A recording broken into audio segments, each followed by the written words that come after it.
Hello guys! Welcome back to my channel. So ngayong araw na ito, tayo naman ay magluluto ng adobong sitaw with hipon. So ayan guys, atin ang ilalagay ang ating dairy cream. So ayan guys, naglalagay lang ako ng dairy cream. Yan yung aking gagamitin para sa ating panggisa.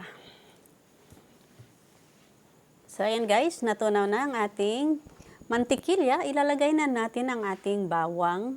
So ayan. Hanggang sa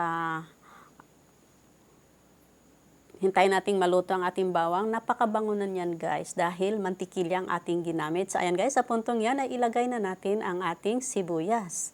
So ayan, hintayin lang natin guys na maluto ang ating sibuyas. Alam nyo guys, napakabango ang panggisa natin kasi ginamitan natin siya ng dairy creams. Ayan.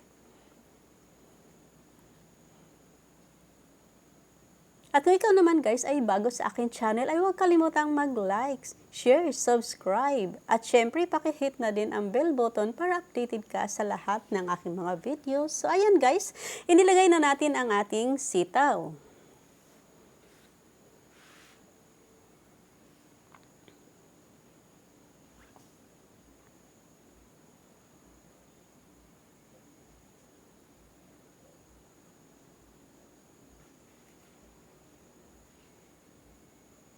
Lagyan na rin natin ng toyo.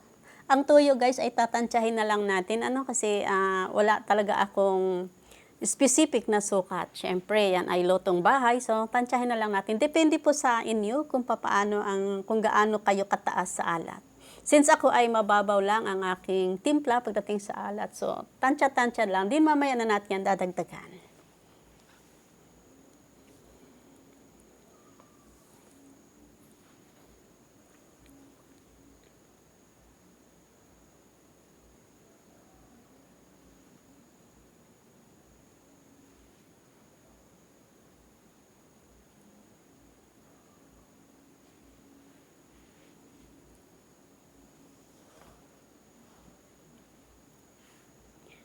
Habang hinihintay natin guys na maluto, lalagyan na natin ng tubig. So, tatansyahin lang din natin ang tubig. Kasi wala talaga akong specific na mga sukat guys. Kasi yan ay lutong bahay lang naman. At mag-isa lang naman ako dyan. So, konti lang po yung aking niluto.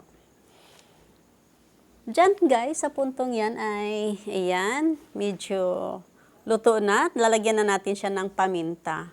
Medyo half cook lang ang ating gagawing pagluluto sa ating sitaw. Mas masarap pag half cook lang guys. Lagyan natin siya ng paminta at saka seasonings guys. Syempre yung pampalasa natin.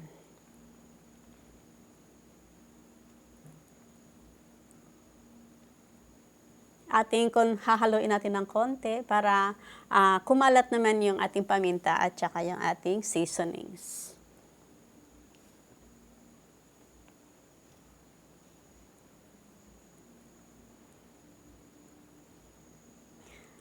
Lalagyan na rin natin ng suka guys. Katulad ng naunang nabanggit ko, ay tatantyahin lang din natin ang suka. Depende sa inyo kung gaano kayo kataas din sa asim.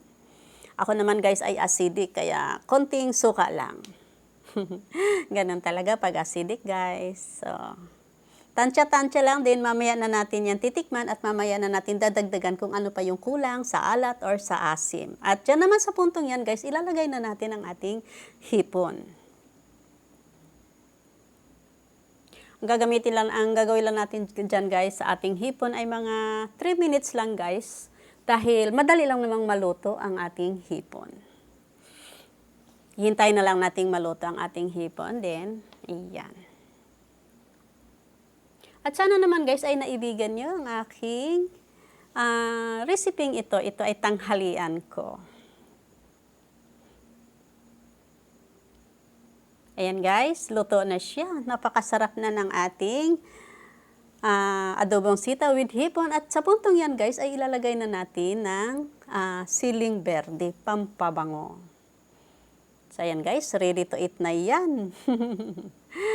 At guys, huwag niyo kalimutang mag-likes, comment, at mag-subscribe na rin kayo kung kayo ay bago sa akin channel. At support niyo rin po guys ang aking mga videos at huwag niyong i-skip ang ads bilang tulong niyo na rin sa akin. Thank you. Ayan. hahalo-haloin pa natin ng konti para ma-mix talaga yung mga lasa. Actually guys, hindi ko na yan tinikman kung anong lasa. Alam nyo kung bakit? Kasi sa amoy pa lang, ay alam ko na tamang-tama na siya sa timpla ko.